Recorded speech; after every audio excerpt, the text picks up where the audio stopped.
everyone, we are looking at the deadlift today. So our main hinge pattern using hamstrings, glutes, quads, lower back, pretty much everything is going to be working for this movement. First off, looking with the barbell. For setup, I want my feet around shoulder width apart, whatever's more comfortable for you.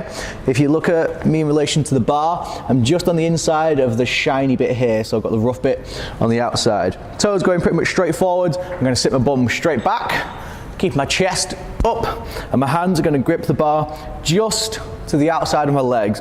I don't want them in front of my feet because that is going to pull my shoulders over.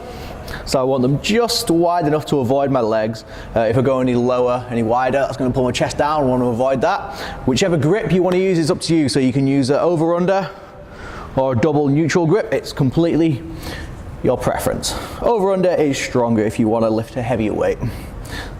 I've got my bum down, chest up. If you look from the side, in order, it should go knees, hips, shoulders. So I don't want to be lifting like this, where my chest is at the same height as my hips. So get your chest up a little bit higher. So I'm going to be lifting through there. Nice neutral spine. So set up, I'm about an inch away from the bar, I'm going to come down. My shins are just about going to touch the bar there. I'm going to grab the bar, chin up, looking at a fixed point in the distance, driving up. Back down. Each rep is one rep on its own where it rests at the bottom, so I can reset. So I'm not going to bounce up and down from each movement. Back down. I breathe out at the top of the movement. Back down to the bottom from there. One thing you have to be careful is when you stand up, I get to the top, I tense my bum to pull it forward, and I come back down. You don't want to be leaning back all the way through here. Don't need to be putting that much pressure on my lumbar spine. Don't require that right now. So stand up and back down. If I want to do the same thing with kettlebells,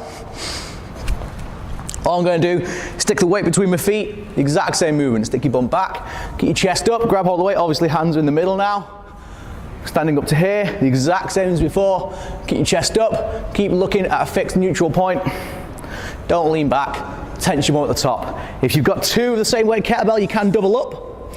Obviously your feet just have to go a little bit wider, and the kettlebells are going to rest on the inner thigh at the top of that movement there. One thing to be careful of with bar or with a kettlebell is make sure when you grab that weight, you don't have your shoulders collapse over to the front.